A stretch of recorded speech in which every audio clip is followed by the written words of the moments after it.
Yeah. From the first word spoken to the last amen. Look, day one, I believe in the Father, maker of the heavens and the holler. Seen things unseen in the silence, whole world in his hands, that's balance. Light, land, oceans in order, skylines stretch past borders. Every breath, every law that's written came from the mind that isn't limited by minutes or distant. Feminine wisdom, perfect existence, one throne, no rival in the system. Alpha in the code, I listen. We believe, say it out loud. One God, one Son, one Spirit in the crowd. From the throne to the grave, then he rose in three. Whole church stand up, this is our creed. We believe, heart on sleeve. Every line in my soul like ink that bleed. From the first I believe to the last, amen. That's the truth we stand on. Say it again.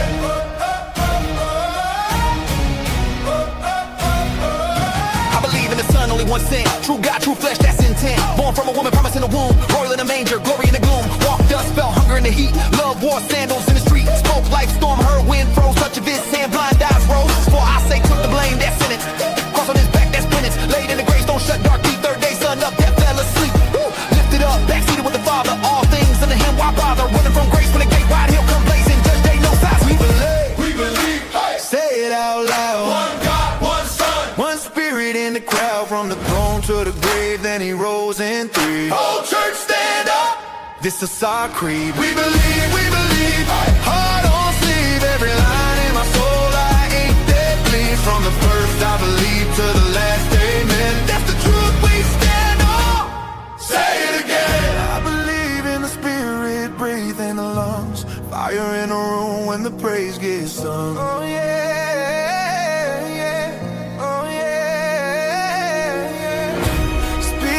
Prophets write songs, holy, holy sets us apart.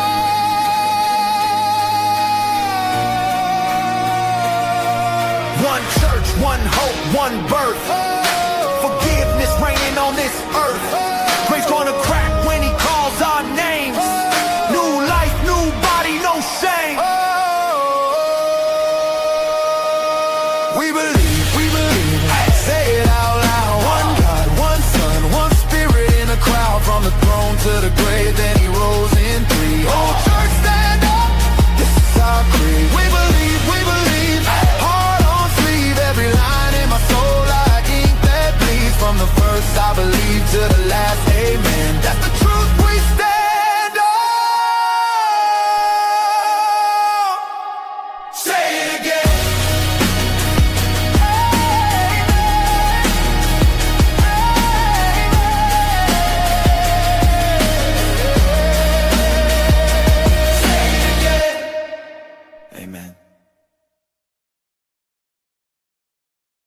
There comes a time in every man's life when he must need something.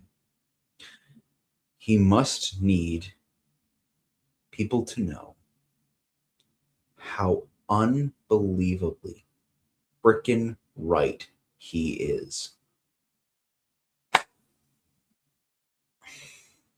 It's tough to put into words how incredibly right I am. Literally all of the time. It's so difficult to actually frick off. It's so difficult to actually speak words as to how right I am. Mankind has not developed the language yet for me to actually put into words how unbelievably right that I can be. When I first said that Travis Kelce marrying Taylor Swift would have an enormous impact on the culture and would be one of the single greatest things for marriage and children, I was mocked. I was derided. And then a poll came out shortly after their engagement that 63% of Taylor Swift fans were considering marriage now that she had gotten engaged. And I launched into a 5-minute monologue about how unbelievably right I was at the time. I was so vindicated. So unbelievably vindicated.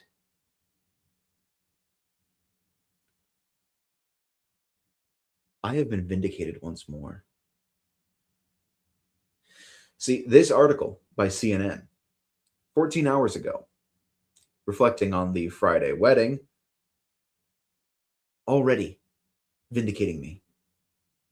The headline itself, we don't even need to read the article, just the headline itself. Taylor Swift's wedding may change how couples think about their big day. Oh yes, CNN. You actually got something right. It will. It will cause a shift towards marriage. Because culture is downstream of culture. Everybody always talks about, is culture downstream of politics or politics downstream of culture? The answer, firstly, is yes. But secondly, lies in a greater fact. Culture is downstream of culture. Politics is downstream of politics. They are all downstream of one another, like some beautiful, topical, incestuous Aurora Boreas. Holy frick. And all of it just vindicates me more. I watched the viewer count of this stream go down when I launched into my next monologue about how right I am. And you know what? I don't care. I don't care. Because none of you can possibly understand how right I am.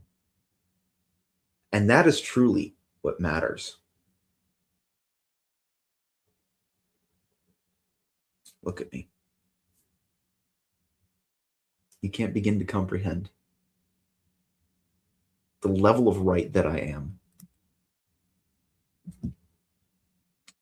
Look at me. Gaze upon my cavernous brain, whose wrinkles are deep and wide, like the Grand Canyon, except sexier. The wetness of my brain could be compared to the ocean, except deeper. I'm so unbelievably right. This whole article, I didn't even read it. I didn't even read it.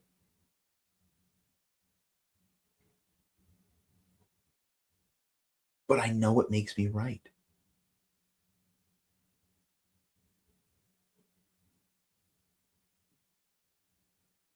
Their wedding is not even a week past. Their marriage is not even a week old. And yet, I have been vindicated again. My ability to be correct is insatiable, unyielding, unstoppable.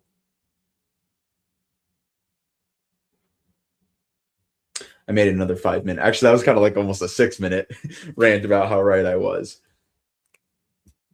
Welcome to the Content Offend live stream. 9.5 minutes in, and I haven't even sniffed the topic yet.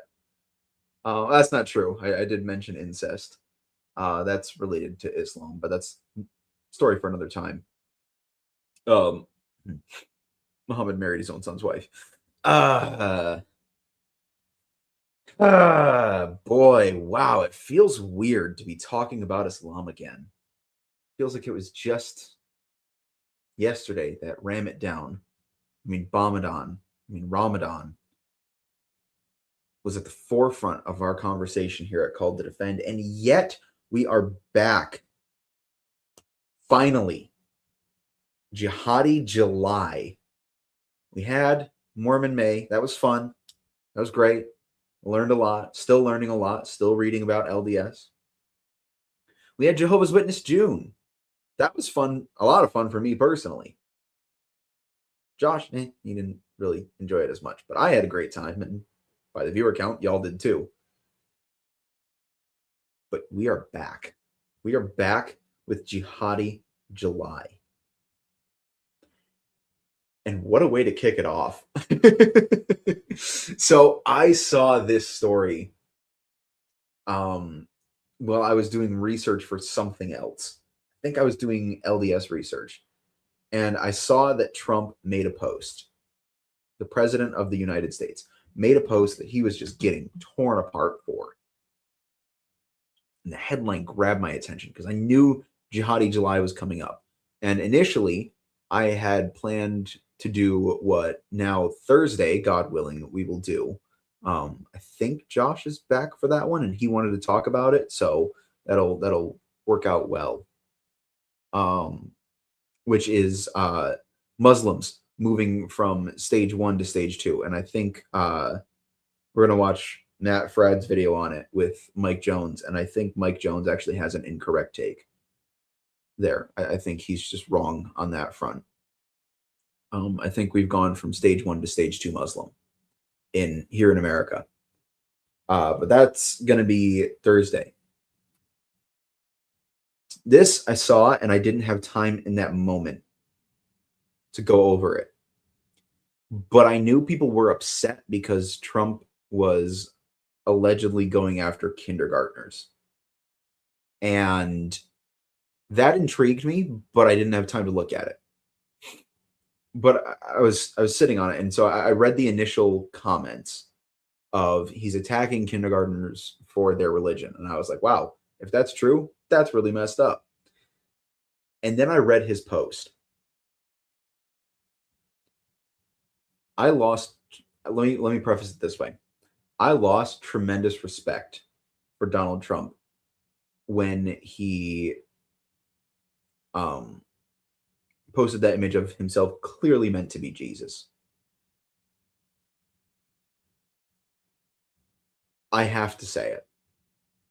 This is potentially the most brilliant tweet I've ever seen in my life. And literally every single outlet missed it. Every single one. His wording was so careful. It was so careful. And everyone missed it. And I mean everyone missed it.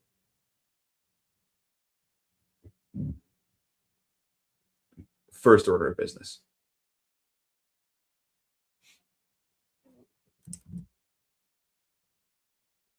Look at this man. This is the face of a man who knew what he was doing in that moment. I don't even think this photo is of him making this tweet, but it should have been. That's the exact face you have to have when making that tweet. Because that face says, I know how everybody's going to take this, and they're going to miss completely what I just did.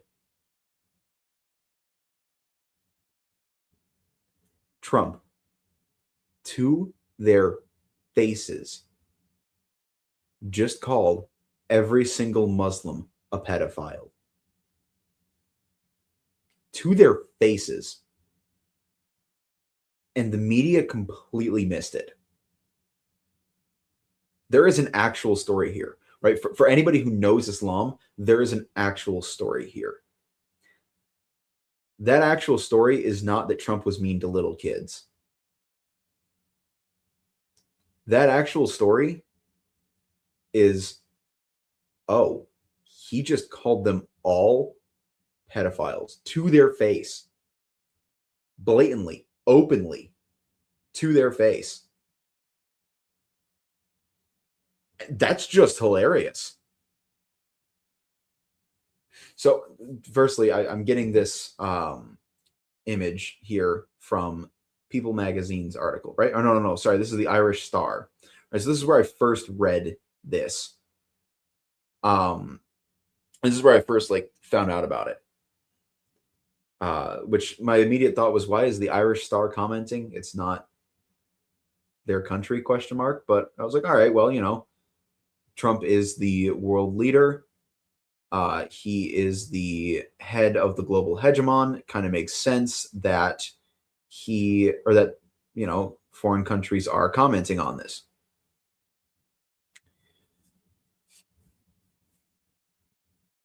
We're going to see a trend here with a few of the media articles I pulled, and they're all the same. Right? And the trend is this opening line here, right? This is the first line of the article. President Donald Trump sparked fresh outrage on Monday when he took Truth Social to attack kindergartners in Minnesota for allegedly being Muslim. Now, hang on. Right there, that's not what the Post said. The Post is way funnier than that. The Post isn't. I'm not here to defend Trump by any means. Right? Like, if he had made a post actually attacking kindergartners, that would be awful, right? Like the post he made when Rob Reiner was killed. That was awful. Truly. That was a despicable thing to do. That's not what he did here. And anybody who is reading that is completely missing what Trump just did. Completely missing. He just called every single Muslim a pedophile to their face. Blatantly. And every single mainstream media personality missed it. I have not seen one correct take on this. Again, he had the funniest possible wording, specifically. Right? So let's see if they even have the post here. I don't think they had it. Oh yeah, here we go. So this right here, there is a photo of a kindergarten graduation in Minnesota, right? You can see kindergarten on their stoles, and they're very obviously young children. Now, not all of them is wearing a hijab, right? Trump says every girl is in a hijab. Not all of them are. But look at what he says there.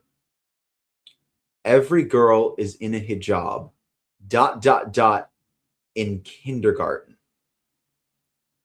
Now, the mainstream media descended on this as he's attacking Muslims. Trump is a racist. That's not what he said. The emphasis is not on every girl is in a hijab. Now, you can certainly go with that angle, right? And be like, I mean, guys, it's Minnesota. Why is every girl in a hijab?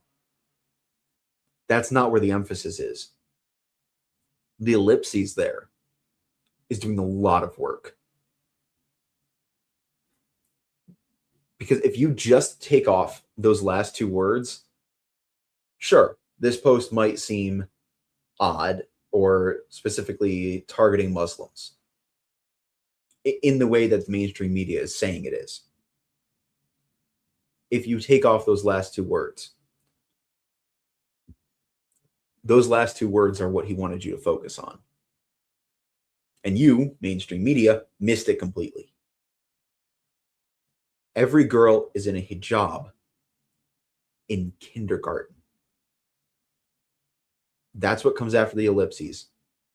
The ellipses is meant to lead you to focus on the in kindergarten.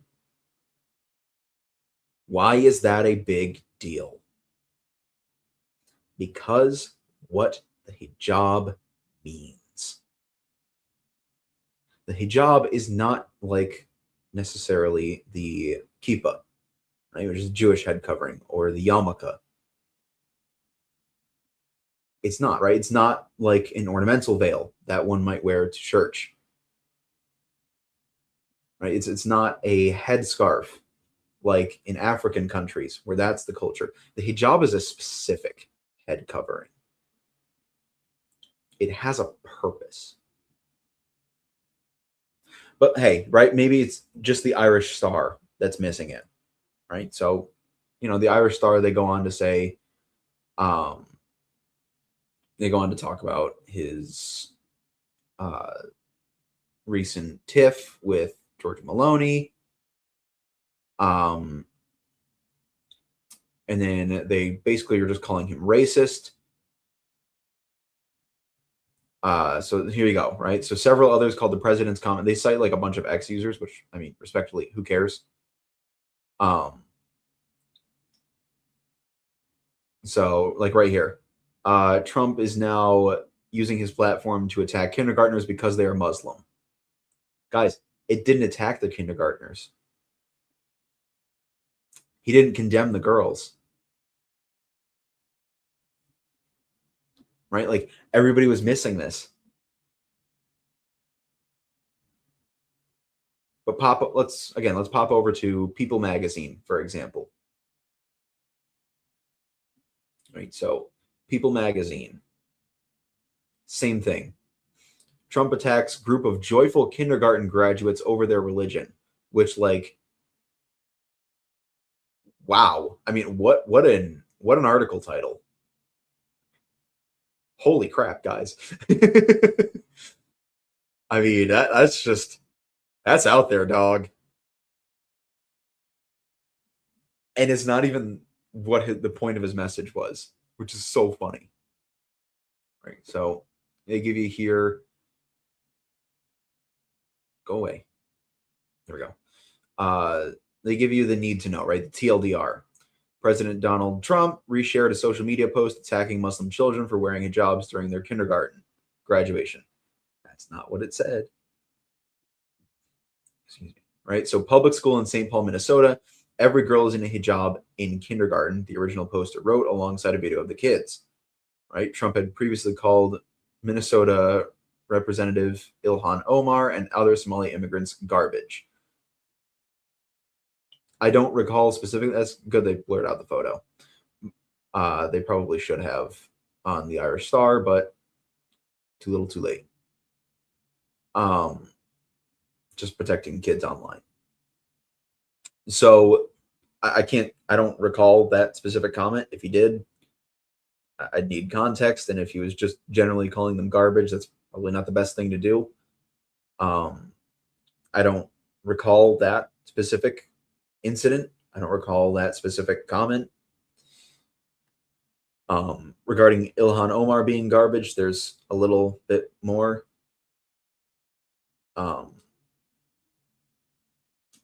Oh yeah, okay. So they actually go over it. Sorry, I didn't read the full People article. I honestly just read their TLDR because their TLDR told me everything I needed to know, that they had also missed the point.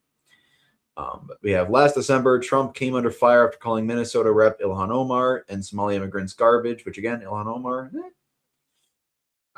during a televised cabinet meeting before going on to suggest that they should go back where they came from. I always find this kind of funny that people get offended by that.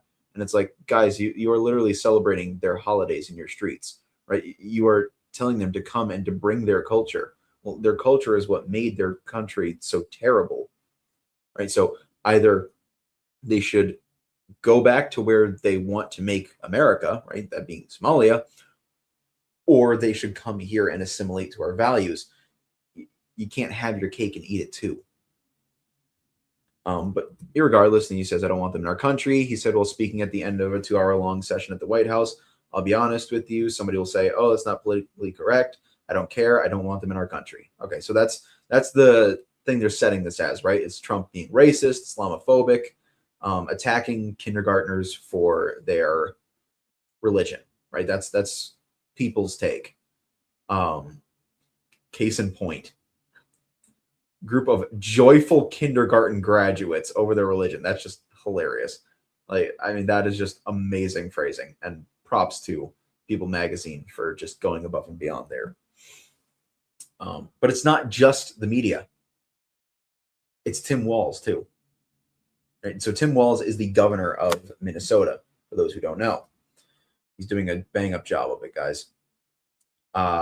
So much fraud is happening in that state. He literally had to suspend his re-election campaign because it was just too much fraud, which is hilarious. It's awesome. We're doing great over here. The article at KTTC, I believe, is local Minnesota news station, question mark. I really don't know. So St. Paul, Minnesota, a Minnesota mention by President Donald Trump on his social media platform Truth Social Monday has the state's governor responding. The topic, the attire of kindergartners at a St. Paul school. Now that is true. That is what Trump wanted you to focus on. Or I guess really more so end wokeness, and then Trump retweets it. That's what they want you to focus on, is the attire of the children. Not even necessarily the religion, but the attire. There's a difference. There's a specific difference. So they go on to say, the president shared a post on his page from the right-wing social media account and wokeness. The content included a brief video clip of a group of kindergartners singing on their graduation day in June, and wokeness added the caption, public school in St. Paul, Minnesota, every girl is in a hijab, ... in kindergarten, right? That's the focus, in kindergarten. And so then skip that. That doesn't matter. Governor Tim Walz responded Monday to the post. The president of the United States is attacking a group of kindergartners because of clothes they wore to school. No, Timmy. This was the focus. That's the important thing. That's very important. I keep saying that. Why is it important that they're in kindergarten? It's because of why they wear a hijab. Why does a Muslim wear a hijab? And so I have a article here from Riwak. It is a Muslim site. They advertise Quran studies on their website. And this is their take on why women wear hijabs. Right? So of course, it's me. I found an article. We'll go through, we'll read the article and see why this might be a little bit of a problem. Quote, the hijab serves as a multifaceted symbol in Islam, embodying modesty, obedience to Allah, and personal empowerment, which LOL. By wearing the hijab, Muslim women adhere to divine guidance, foster a deeper spiritual connection, and assert their identity beyond societal beauty standards. This practice not only offers protection from unwanted attention,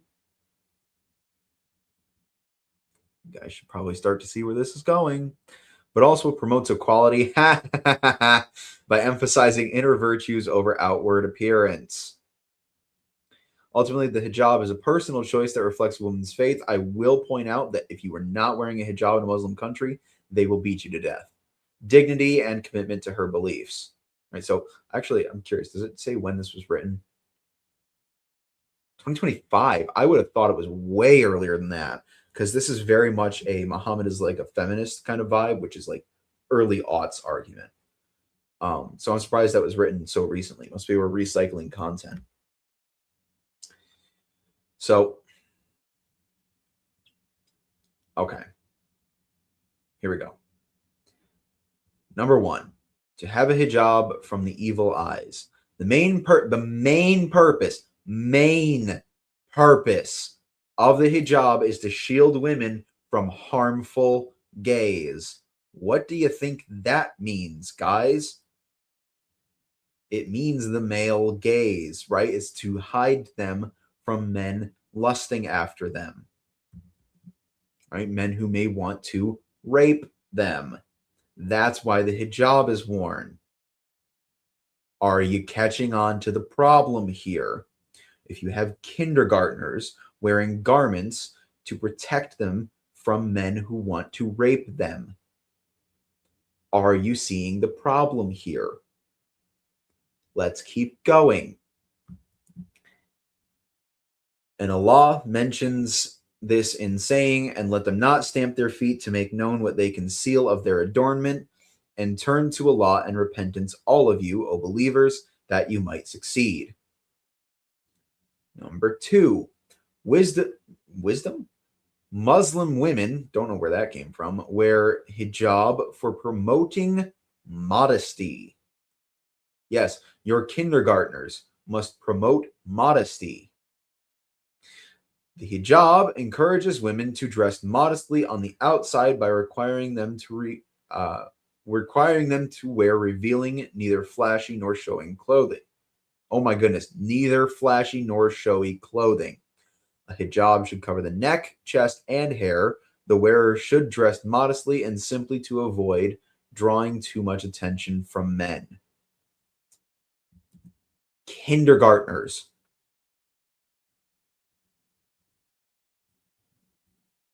Kindergartners need to dress this way to avoid drawing too much attention from men. That's the issue with the hijab. In addition, the hijab promotes spiritual modesty since it shows that a woman accepts and complies with the law's instructions. It motivates the woman to act modestly as a sign of respect for her headscarf and deepens her relationship with the law.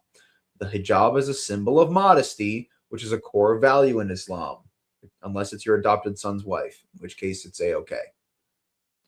It encourages women to focus on their inner qualities rather than their physical appearance, right? The kindergartners.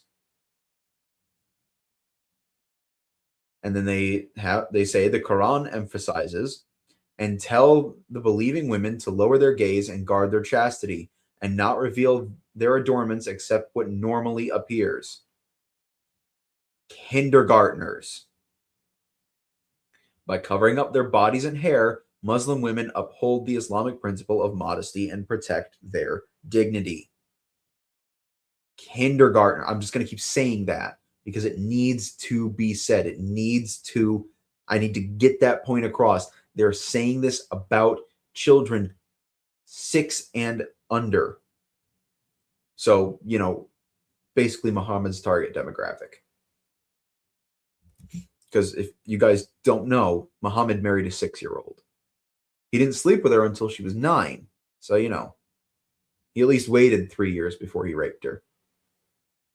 And yes, it is rape. A 9-year-old cannot consent to that. Number 3, ultra sense of protection from harassment. The hijab serves as a shield against unwanted attention and harassment. It helps women maintain their privacy and discourages objectification of kindergartners. By covering themselves, Muslim women create a barrier that commands respect and reduces the likelihood of being judged solely based on their appearance while they attend kindergarten. Muslim women who wear the hijab can free themselves from the self-serving desire to demonstrate their attractiveness to their kindergarten classmates, or I don't know, maybe the Muslim men that are around. The kindergarten. Also, wearing a hijab frees a woman from the social pressures to perform to expectations in kindergarten. She is no longer dependent on other people's approval of her appearance to win their respect in kindergarten. I'm just going to keep saying that because if you put the context of what happened in Minnesota, that's really bad. It sounds really bad because guess what, guys? It's really, really, really bad. Allah says that it is more suitable, or that is more suitable, that they will be known to, ? That they will be known and not abused, and ever is Allah forgiving and merciful. According to the passage, the hijab shields Muslim women from assault and abuse. So I want to just highlight that line for a second. Think about what that just claimed. This is the article claiming it. This is not me. This is not me just saying this. This is a Muslim article saying this. That Muslim men are so out of control that the women need to wear a hijab in order to not be raped and abused and sexually assaulted and harassed.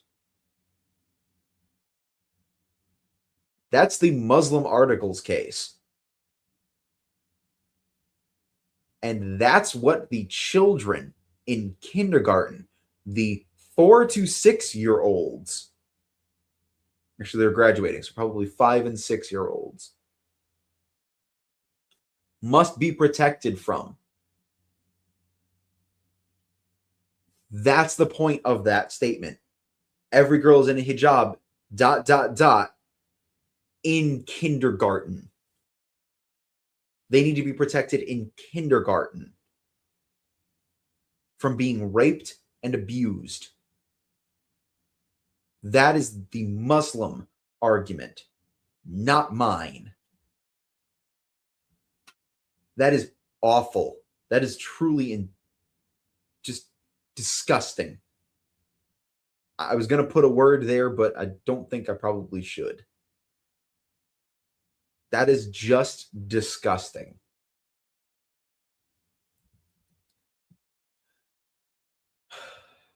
Continuing on. In addition, most of the time, guys assume that women are expecting them when they show off their bodies. However, males are alerted to the fact that a woman is modest when she wears a headscarf. Thus, it is important to treat her with dignity and avoid upsetting her. On the other hand, Muslim women use the hijab as a kind of protection in several regions of the world. Gee, I wonder why. Covering yourself and donning a hijab usually keeps you hidden and out of the spotlight, which reduces the likelihood of harassment and offensive remarks from men while you're in kindergarten. Furthermore, some culture plays a vital role in obligating the hijab on their women. For example, there should be a period there. For example, Muslim women are forced to wear it by law in some countries, even if they do not agree with its style. And right there. So remember, they said it promoted freedom and identity and equality. This entire point just contradicted that. Because the men in Muslim countries cannot control themselves, because they are basically told not to control themselves, right? That's in the Quran. Right? The Quran makes this argument that women are inferior, that they are half as intelligent, that their testimony is worth half as much, that men are superior to women. That is the Muslim argument. That they are of lesser value. Right? Muhammad famously said that the majority of people in hell are women. And it is due to their deficiency. That was his statement. So when they say that, it promotes equality, that is a lie. That is taqiyya. Right? Taqiyya is this idea in Islam that you can lie to spread the faith. Riwak here is engaging in that fully. Fully.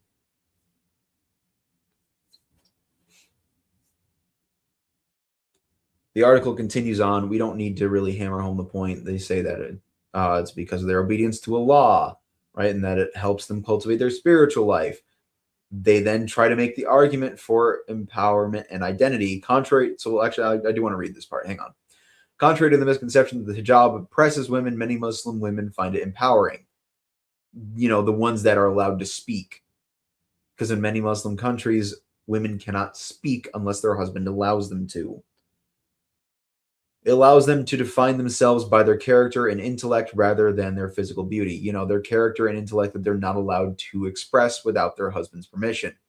The hijab is a statement of identity. Oh, you got that right. Reflecting their pride in being Muslim. No, just their desire not to be beaten to death. And their refusal to conform to societal pressures. Refusal to conform to societal pressures. Muslim women are forced to wear it by law in some countries, even if they do not agree with its style. That is a conforming to social pressure, to societal pressure, whichever you want to call it. This article contradicts itself within 3 paragraphs. Hijabs are not empowering. They are put on women to control them. Because men are trained in Muslim countries not to control themselves. There's the very famous case of like revenge rape, which is that if a Muslim woman is raped, then her rapist's sister can be raped as revenge for the initial rape. That's freaking awful. I want to use another word there, but Josh would really not be happy if I did. He's kind of the boss of this channel. Women are not seen as equals in the Quran, in the Hadith, in any Muslim society all over the world. If you are told that, again, it is taqiyya. It is a lie. They are lying to promote their faith. It is an official doctrine that you can lie. That is an official doctrine of Islam. It is called taqiyya. Look it up. Don't take my word for it. Look it up. Look it up for yourself. Do the research yourself. But again, let's focus on what the point being made here is, right? It's to focus on inner beauty. It is to protect the women from harassment, or in this case, children in kindergarten. It is trying to protect children in kindergarten from being harassed by adult men. That's the point of the post. Every girl is in a hijab, ellipses, in kindergarten. The focus is on the in kindergarten, because this is a religion that was started by a pedophile. He married a 6-year-old and then raped her when she was 9. She was not pubescent yet. Some will say that she was. She wasn't. She was playing with her dolls, which is haram. It is haram for you to play with your dolls if you have reached puberty. She was playing with her dolls when she was taken to the Prophet and raped. And it is rape, again, because a 9-year-old cannot consent.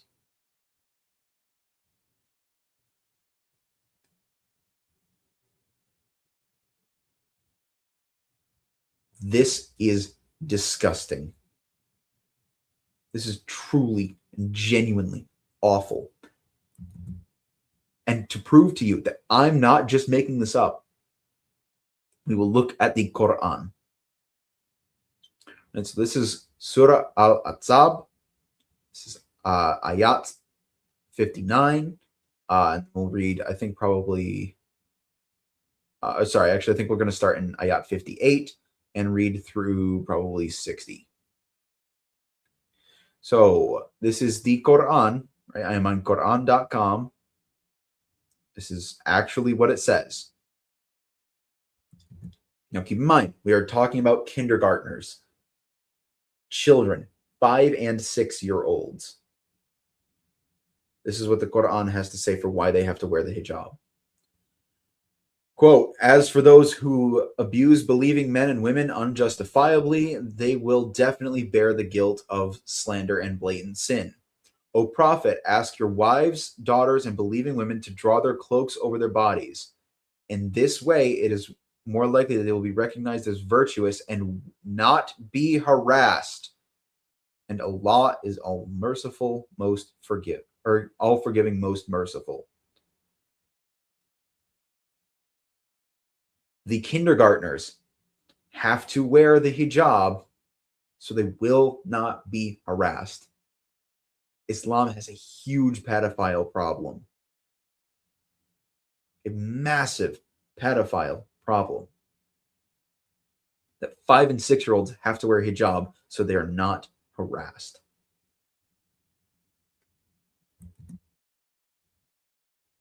Continuing on, we have another surah. This is Surah An-Nur. This is Ayat 31. Right, but actually, let's back up. Let's back up. Let's see. Okay, so we'll start in 27. So this is Surah An-Nur, which is the 24th surah. Sorry, and Al-Ahzab was the 33rd surah. Surah An-Nur, Ayat 27, and we'll read for a little bit. O believers, do not enter any house other than your own until you have asked permission and greeted its occupants. This is best for you, so perhaps you will be mindful. If you find no one at home, do not enter it until you have been given permission. And if you are asked to leave, then leave. That is purer for you, and Allah has perfect knowledge of what you do.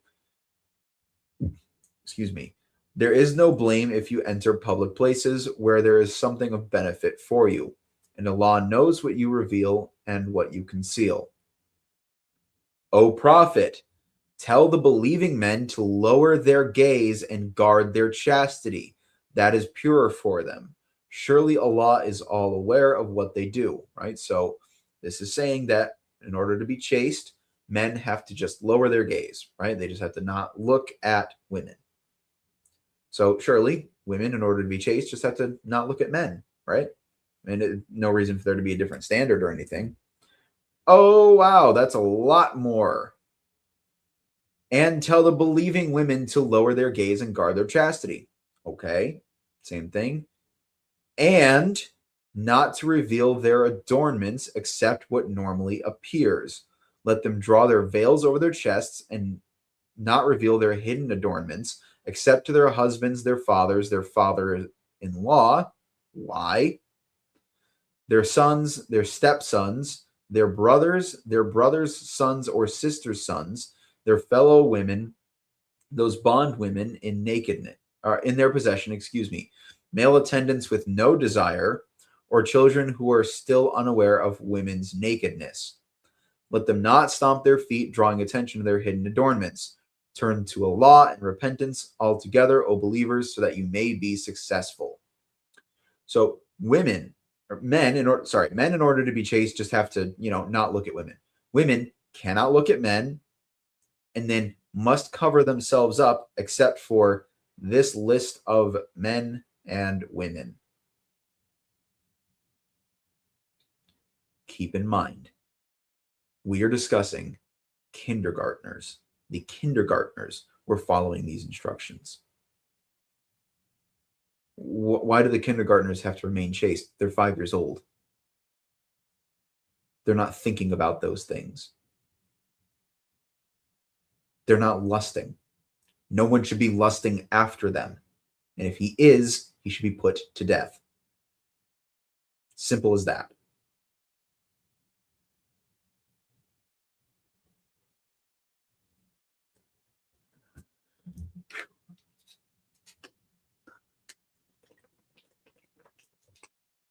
Sorry, get a little worked up there.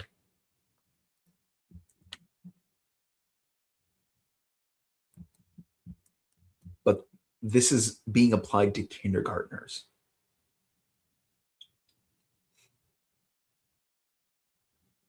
It's telling kindergartners that they will draw attention to their hidden adornments, that being their physical features, right? Their bodies.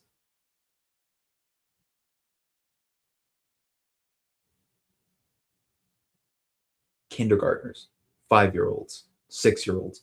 That's what this is referring to. Sorry, that's what the post is referring to, is this idea that they have to guard themselves because they will be sexually harassed otherwise.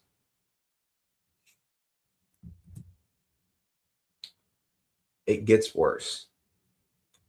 You might not think that's possible, but it does. So here we have a video done by good old D Wood. This was half a year ago. And this video was, shall we say, eye-opening, staggering. Right. So the video here that we're going to play is about 12 minutes long. We'll probably get through all of it just because I don't plan on stopping it a ton. Just enough for David Wood not to copyright claim me. Because that would suck. Excuse me. The video here is going to describe Islamic heaven. And for that, I need to put a warning label. We've been talking about a lot of serious stuff here, okay? I recognize that. And I probably should have slapped a warning label on the front of this episode, but I'm guessing if you're clicking on this live stream, you probably don't have kids in the room. If you do, and you somehow haven't taken them out yet, please do so. Because the Islamic view of paradise and heaven, as the title suggests, makes Epstein Island look like actual paradise compared to the stuff that Islamic heaven discusses. It's disgusting, it's shameful, but it needs to be talked about. So, without further ado, Epstein Island was like Disney World for... Without my headphones, I can't hear him. Oops. 1 second, y'all. Nothing but professionalism.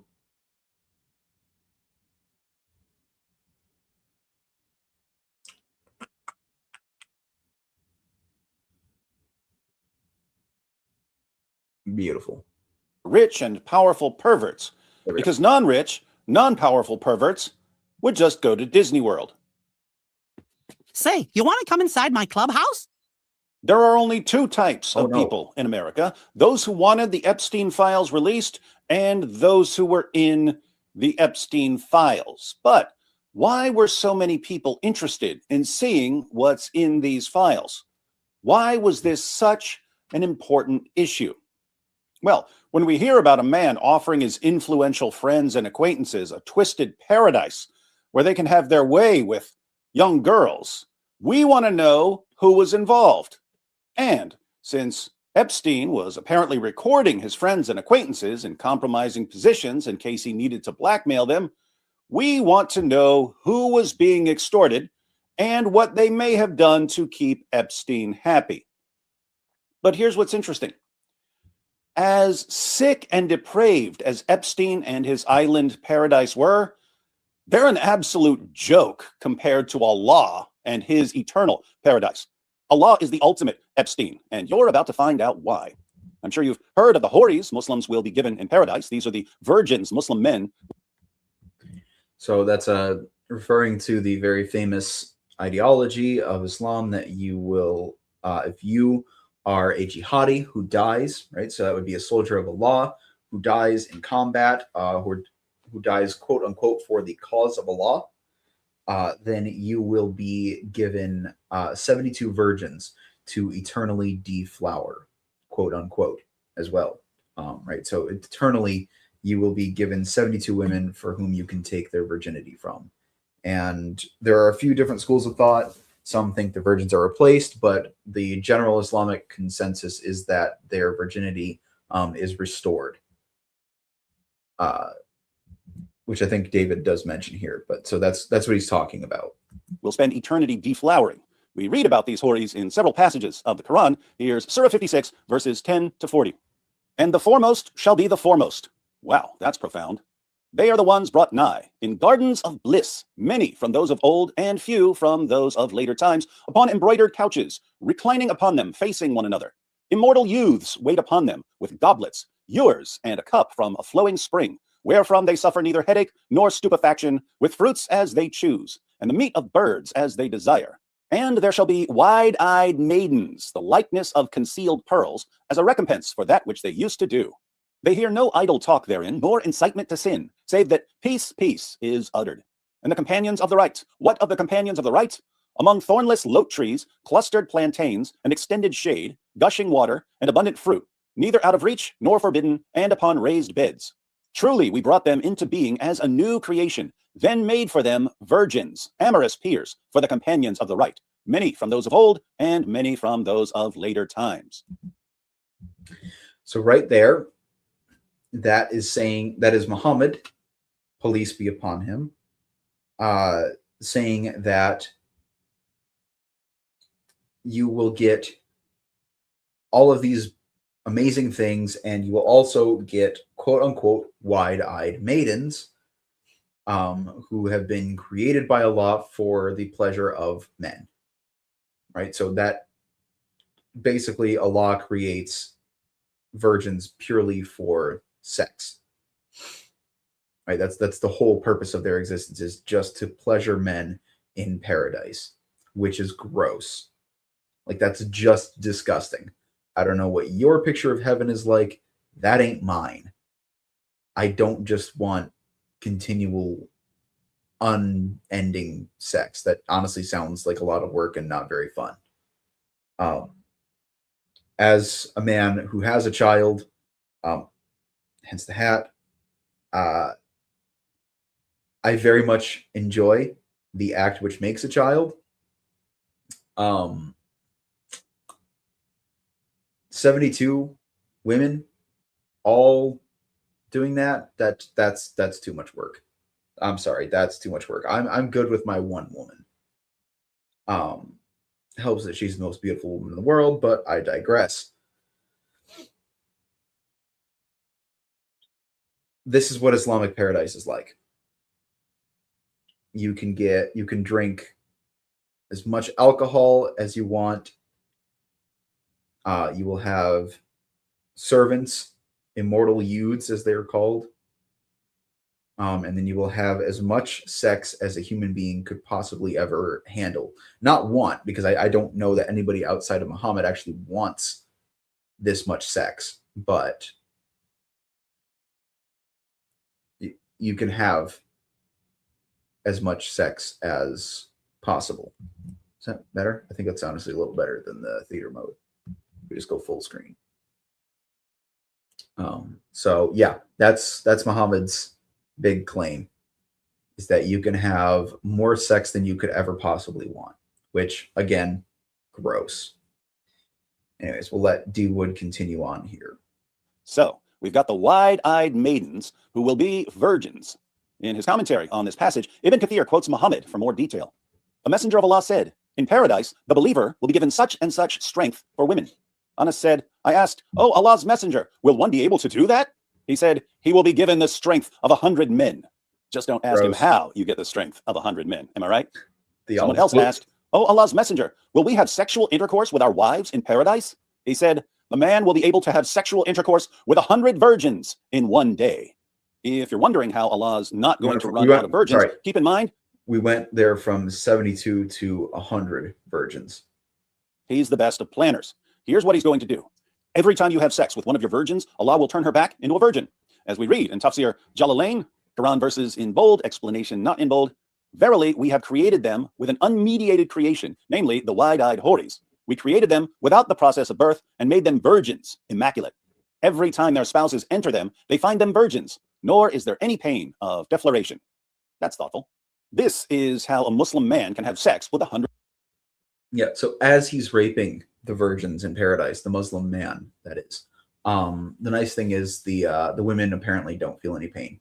So that's nice. Like David said, it's really nice of Allah to be so thoughtful as to allow. I just realized I have more options here that would probably work better for this style. Like, nope, not that one. Oh, where is it? Nope, not that. You get the frick back here. There it is. Ha! I did it. Yeah, so it's nice of Allah that he doesn't let the women, or he doesn't have the women feel pain as the Muslim men are raping them. That's really nice of him.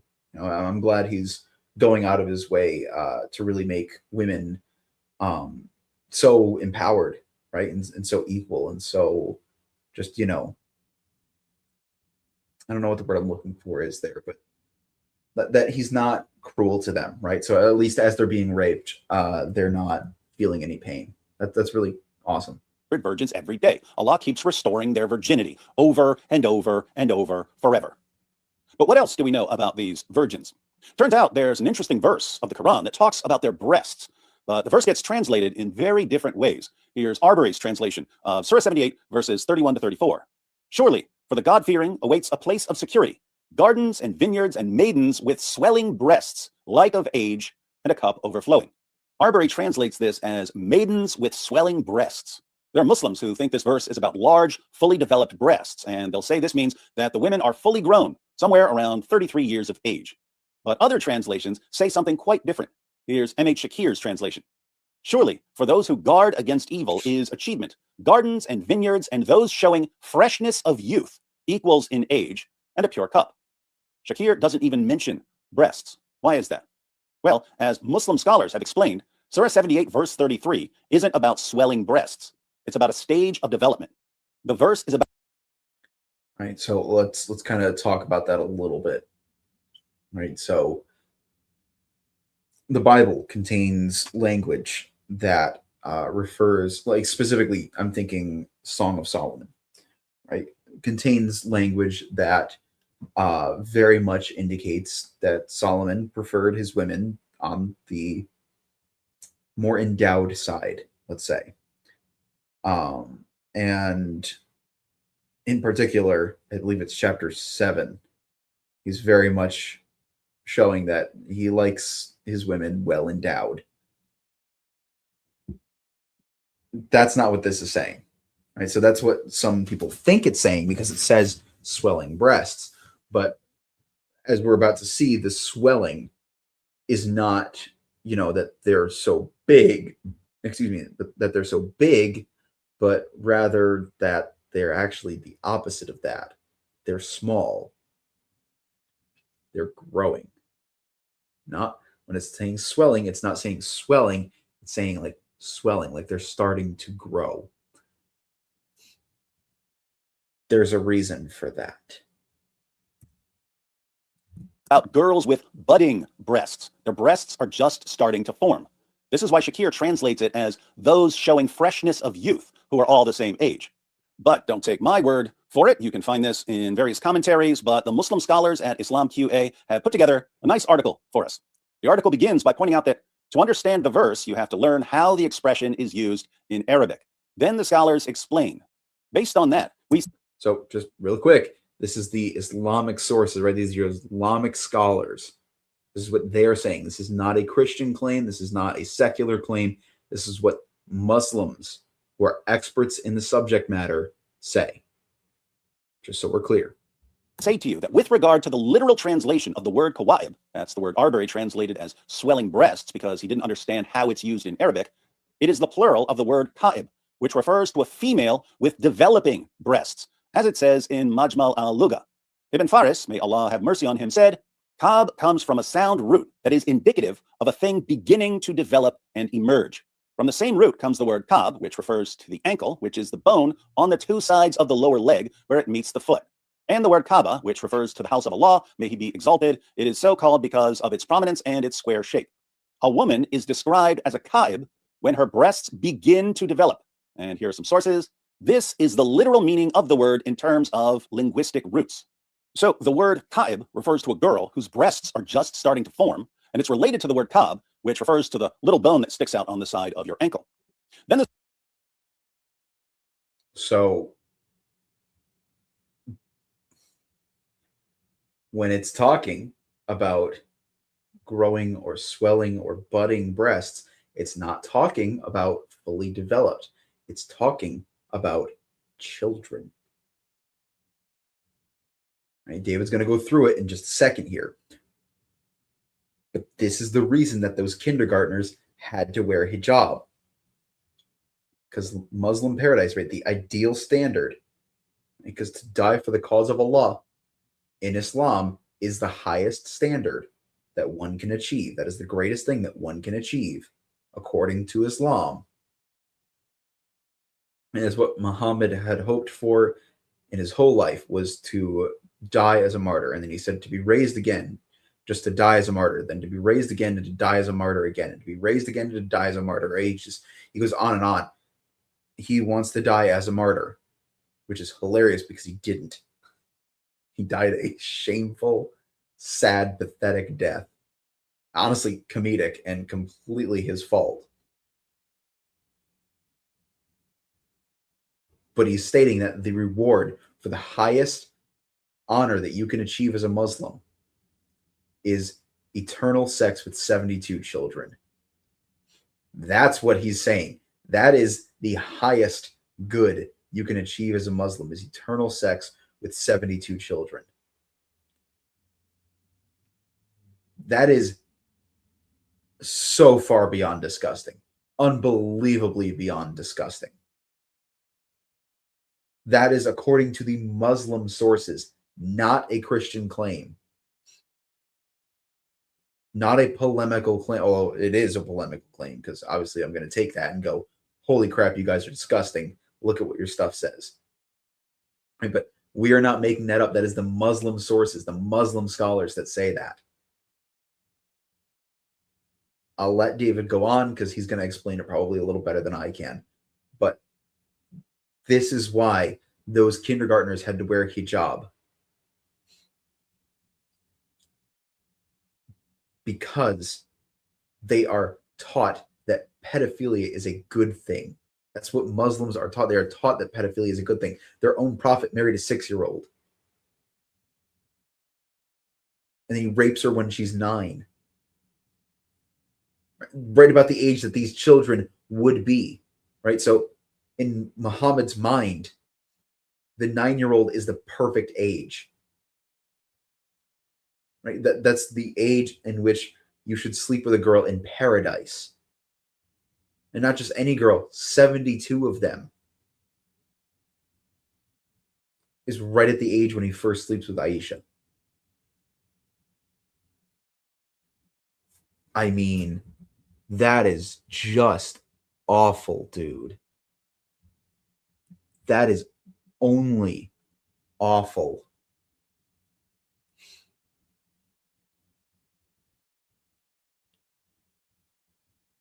All right, we will let David keep going here.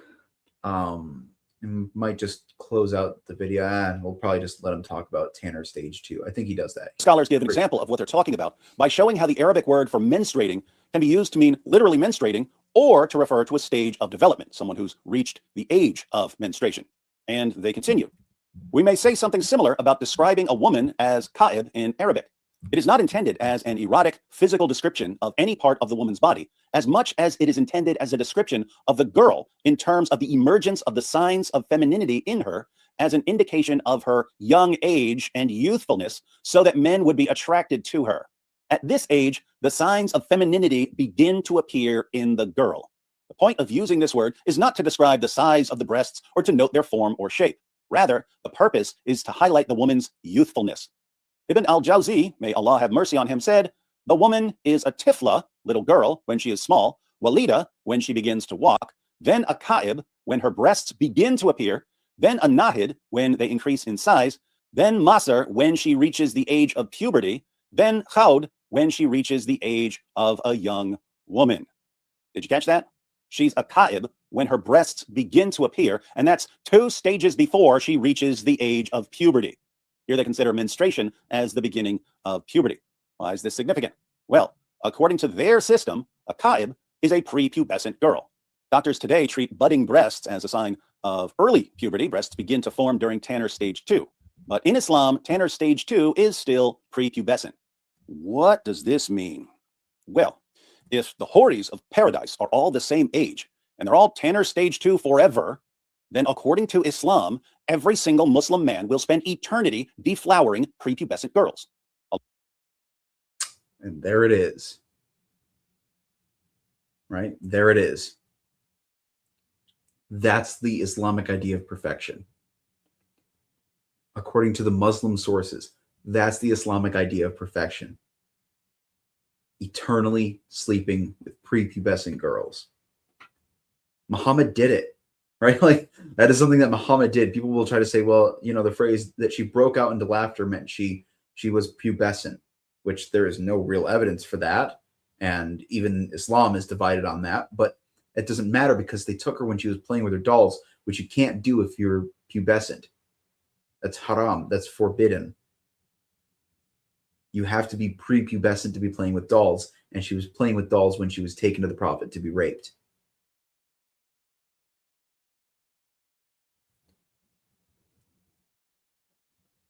The Islamic standard of perfection is raping children. In heaven, in paradise, that's what they believe. That's why those kindergartners in Minnesota had to wear hijab. It wasn't out of cultural defiance or whatever, because it's the ultimate cultural submission. It's showing that these women, these girls, these young children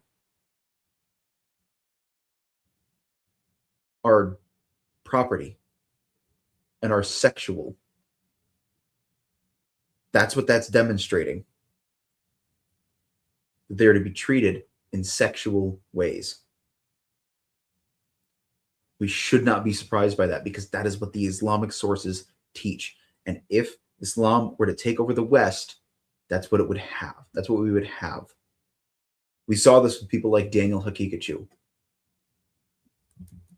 right? Who famously debated Mike Jones and got absolutely shellacked because he essentially said that as long as she's pubescent, which, I mean, the Quran certainly makes no such requirement.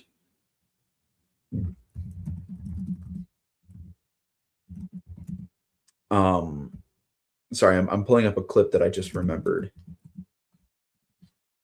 And then we're going to talk about one more surah. Yeah, there it is.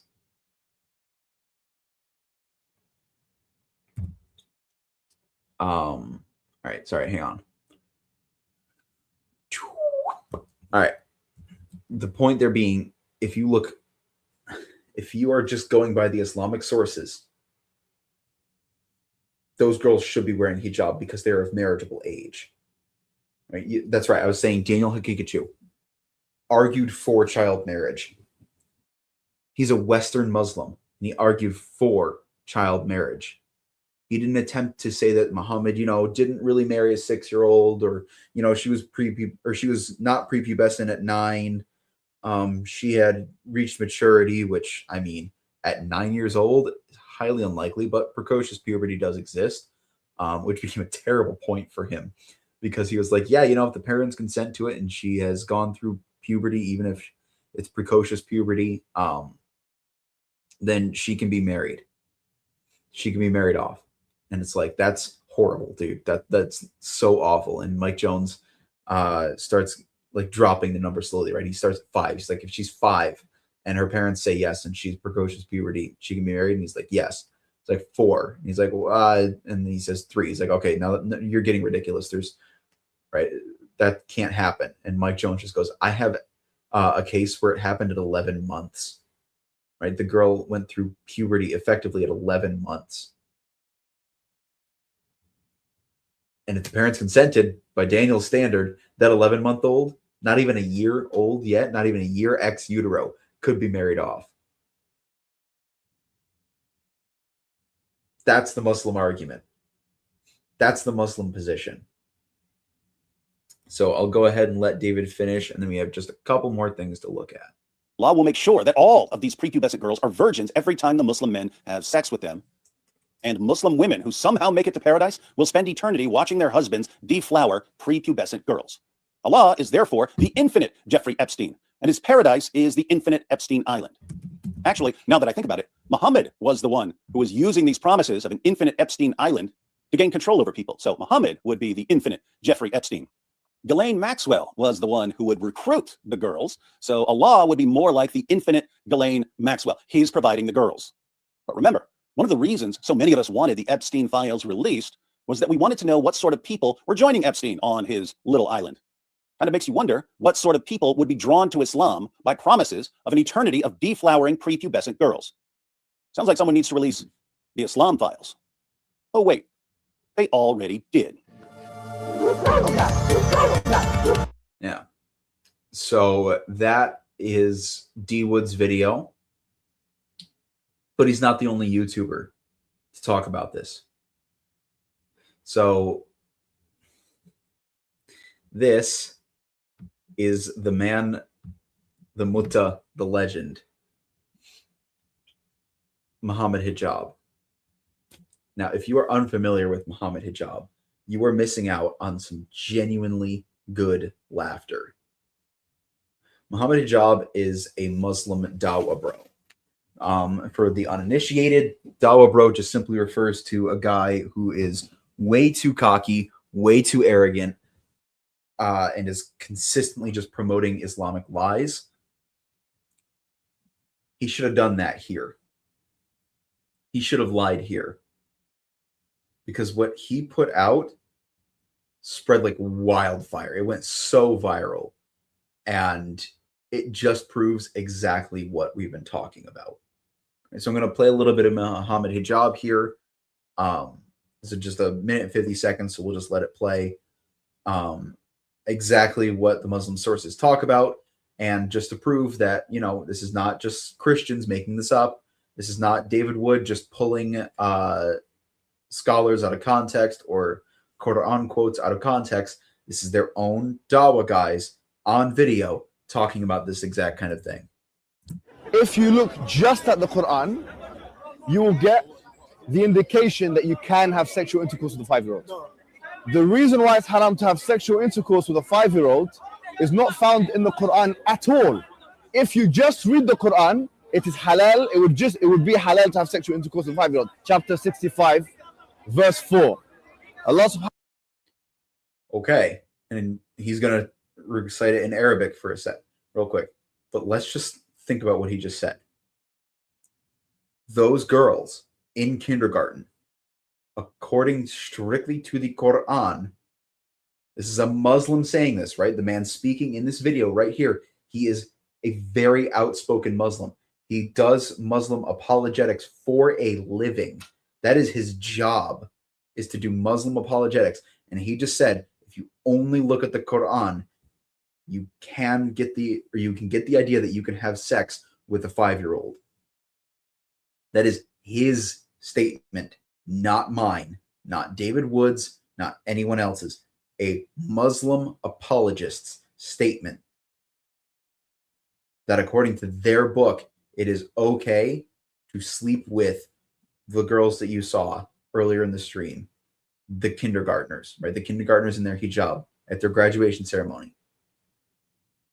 Looking nice, looking adorable, right? As 5- and 6-year-olds are, right? Just cute little kids. That's all they should be. Should just be a aw, and you move on. But they're in hijab because, as Muhammad hijab says, the Quran allows you to sleep with them. Now, why is he saying that? He's arguing with what's called a Quran-only Muslim. So Muslims have one sacred scripture, that being the Quran, and then the Hadith are a collection of stories and clarifications and analyses regarding the Quran, as well as the life and teachings of Muhammad, right, the Prophet. Peace be upon him. And also that prophet is spelled Profit,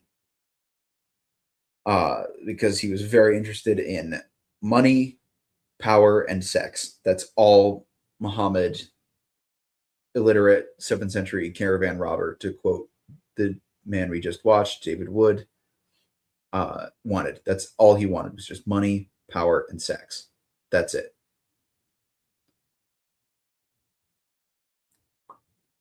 According to the Quran-only Muslims, this is his argument, who disregard the Hadith. They say the Hadith cannot be trusted. According to their, Muhammad Hijab is making the argument that according to them, you can have sex with a 5-year-old. The only reason it is not allowed to do that is found in the Hadith, right, where it says that the Hadith says that you cannot harm a girl during sex, right? That if you have sex with a girl too young, then you would harm her. That's the justification for you not having sex with her. Not that it's disgusting, it's immoral, it's awful, you shouldn't do it. Just, I mean, because duh. That you might split her, as it said, or as it says. You might actually just physically harm her. Not like you're going to beat her during the intercourse, but like you would actually, in the act, be like, you would harm her. Right? You would, again, as it says, split her. Those who don't know the female anatomy, I'll just say there is more than one hole. This is not where I expected the stream to go. And when you have intercourse, you use one. And I really did not expect to go this direction. And basically, he's saying that if you sleep with somebody too young, the two holes will become one, and that will be basically a life-ending injury. Especially in a time with no medical care, like the 7th century in Arabia. I mean, really 7th century anywhere, but specifically in Arabia, right? War-torn place. War-torn because usually Muhammad. Also the pagans somewhat. Credit where it's due, but mostly Muhammad. So that's the reason that you can't, in the hadith, that you cannot sleep with somebody who is young. I'm sure I would honestly not be surprised that at this point this stream has been taken off of YouTube. Because I just watched viewership which also would not be surprised given that what I just had to say in order to explain this disgusting, disgusting religion. I could understand if people clicked off. That would be fair. This probably will not stay on our channel. I'm guessing YouTube is going to just yoink. But anyways, so that is Muhammad Hijab's argument, that from the Quran, you can absolutely get the idea that you can sleep with a child. So we're going to let him finish here. Allah Ta'ala tells us who you can divorce and who you cannot divorce. And then he says, وَاللَّائِ لَمْ يَحِدْنَ. وَاللَّائِ لَمْ يَحِدْنَ. And the ones who had never been pubescent before. And by the way, this is very important, yeah? I want all Muslims to be aware of this.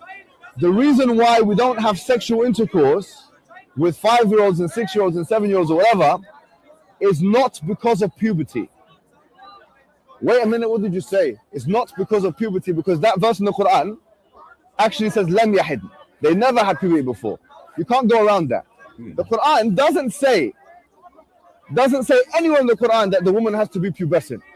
I dare you to find one verse in the Quran where it says you're not allowed to marry someone based on harm, or you're not allowed to have sexual intercourse based on harm, or you're not allowed to marry someone based on puberty. Get me one verse in the Quran which says the woman has to be pubescent. You know, in the Quran it says حُرِّمَتْ عَلَيْكُمْ أُمَّهَاتُكُمْ. It says you're not allowed to marry your mum. It says you're not allowed to marry your sister or your auntie. Where does it say you're not allowed to marry a prepubescent? I'm looking for one verse that you can say, you pinpoint it and say this is where it says prepubescent marriage or whatever is not allowed. So if you're Quran alone, you're steered towards pedophilia, a severe type of pedophilia, a wife abuse, a severe type of wife abuse. So there you go. There's my YouTube recommended. Yes, I am a huge nerd. So let's fact check him here, right? We have Surah Al-Talaq, which is the 65th surah, and it is regarding divorce, right? Who you can marry, who you can divorce, how long you have to wait between when a woman is divorced before you can marry her, because they were just passing women back and forth, really. So At-Talaq, the chapter on divorce, we'll just read 1 through 4. Well, actually, we'll read 1 through 5, actually, because that kind of damages them further.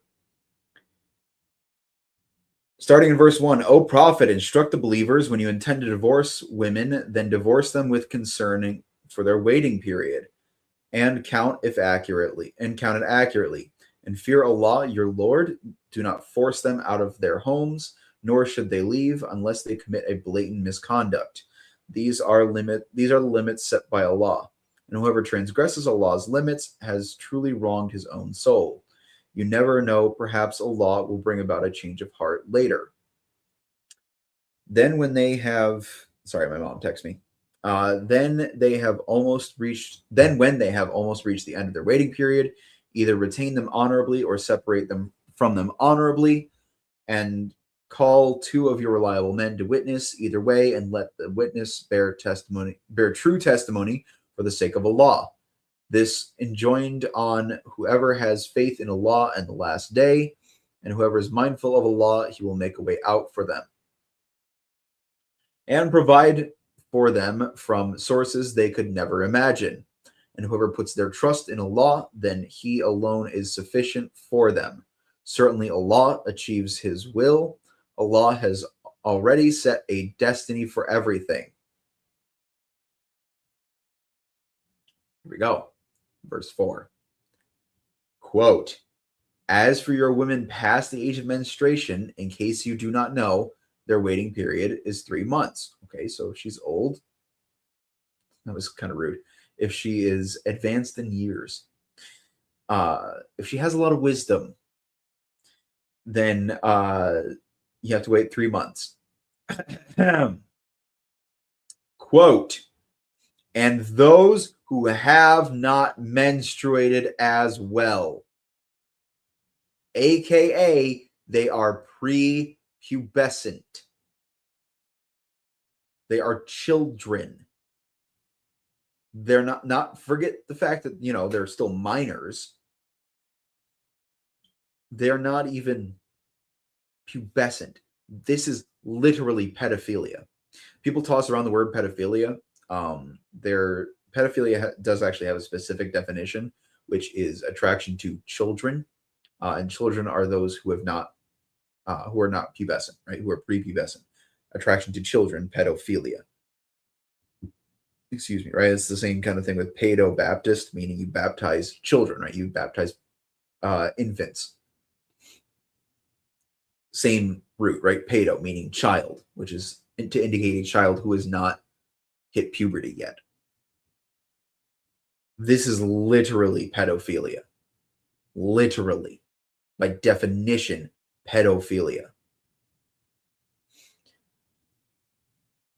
And then he goes on, as for those who are pregnant, their waiting period ends with delivery. So you can marry a woman right after she gives birth.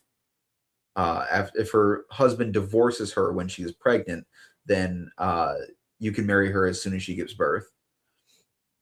And whoever is mindful of Allah, he will make their matters easy for them. This is the commandment of Allah. This is the commandment of their God, which he has revealed to you. And whoever is mindful of Allah, he will absolve them of their sins and reward them immensely.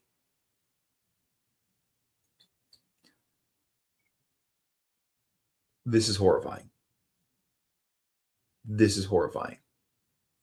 You have to wait 3 months before you can pass your child bride off to another Muslim man. That's from the Quran.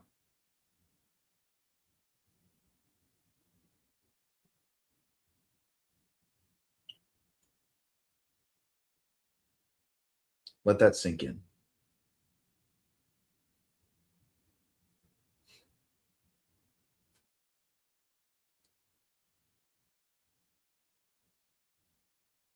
I want to address any Muslim women who might see this. Please get out while you still can. There is a better way to live, a more true way to live, a way in which you are not trapped.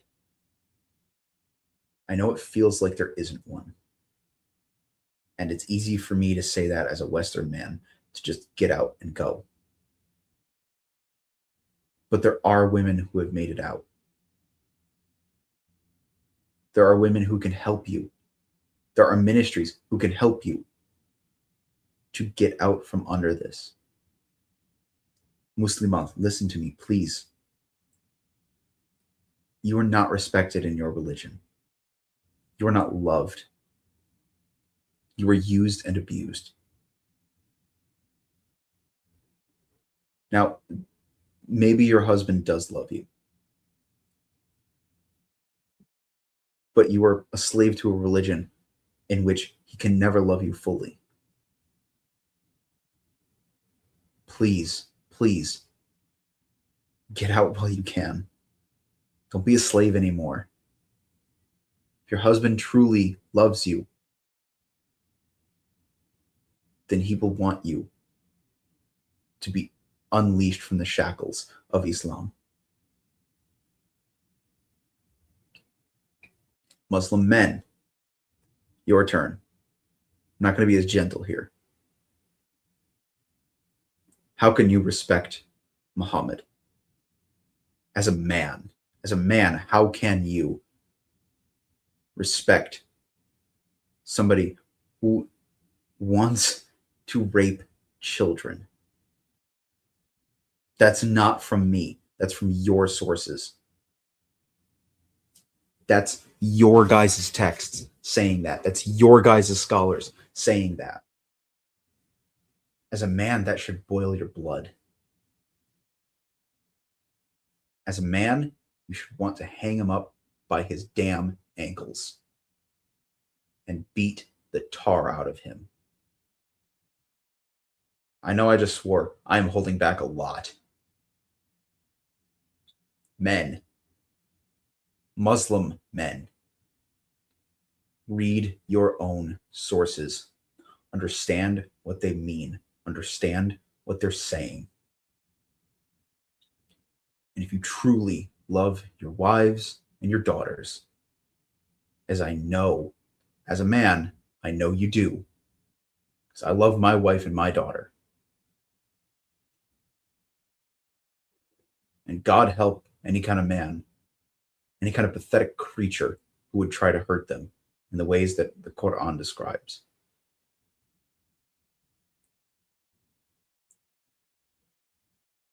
Get them out. Get yourself out. You can be a better man than that.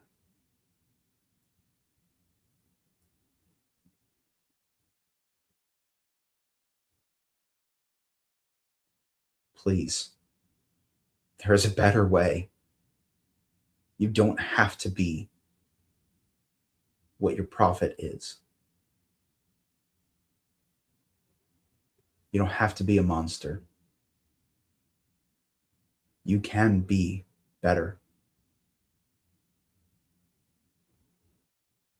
Please.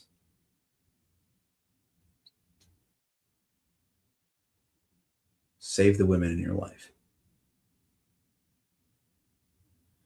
That's what I got for tonight. Sorry, it was a little bit of a heavier topic. Not as many jokes cracked, and I do apologize if I upset anybody with the language used right at the end there, but there's no other word that can go there. Well, there is one other word, but I really don't think you'd like that one.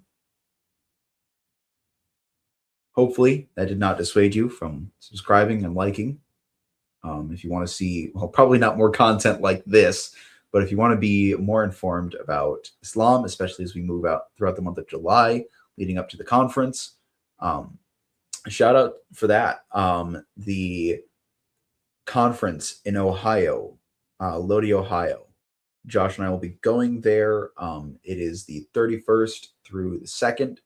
We are going to be heading out, God willing, on the morning of the 31st to get there for an event that I believe is going to be taking place around 6 o'clock Eastern Standard Time, I want to say. Don't quote me on that, but I'm pretty sure. All are welcome, including Muslims. We had a few Muslims come last year, and it was really good. We had some good engagement. We had good discussions. Atun Tash literally cornered a man 3 times your size. It was great. But it's an awesome opportunity to come, to learn, to maybe meet Josh and I if you're interested in that, or, you know, like some other no names, like, I don't know, David Wood, Inspiring Philosophy, Mike Jones, Inspiring Philosophy, Atun Tash, as I mentioned, Vocab Malone, right? Guys that have been doing this for a long time. Truth Defenders is there, right? Like guys that have been doing this for a long time, very long time. And so if that sounds awesome to you, we'd love to see you there. And if you, for some reason, want to hear more of us, we do also have a Discord that you can go ahead and join. The link should be in the description below. I didn't put the link in the description below. I will edit this and get the link in the description below. You can also find it on basically any one of our videos. Dang it. I was so happy I set this all up nice and pretty for me. Oh, all right, whatever. But yeah, please come join the Discord. You do not have to be a Christian. We have several non-Christians in there. We have really good, engaging discussions between Christians and between people of different fades and worldviews. We would love to have you in there. We have channels for sports, gaming, political talk, if you're into that. We have theology talk. We have official debate channels. And then we have just one if you're just vibing, just stuff that you want to, if you just want to come, kick back, hang out for a little bit, we got stuff for that too. But yeah, so if that sounds interesting to you, please come and join. And with all that said, God willing, we will see you in the next video. God bless. Peace.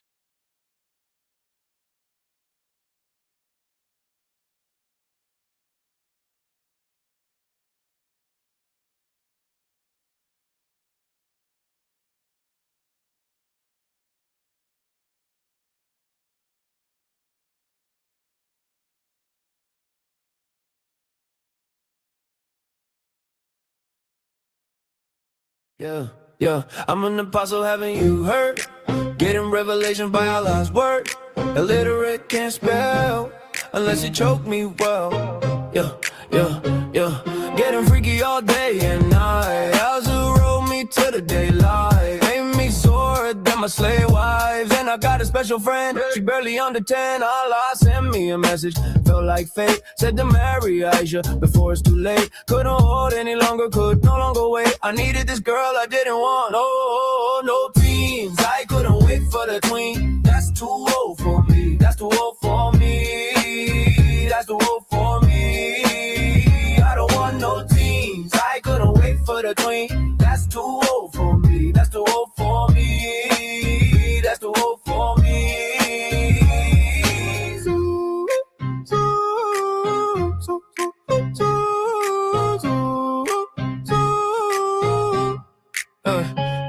I aim low, I aim true, yeah, 6 to where I go. My God gave me a dream where he showed my future wife playing with her dolls, I know. Oh, she's a total, babe, and I mean that in a literal way. Oh, I couldn't wait until the day, until she turned 9, inshallah, she looked fine. Allah sent me to like to make it okay. Fully consensual, totally not rape. People best sense the best, I won't hesitate. There will be no teens. I couldn't wait for the tween. That's too old for me, that's too old for me. That's too old for me. I don't want no teens. I couldn't wait for the tween. That's too old for me, that's too old for me. That's too old for me.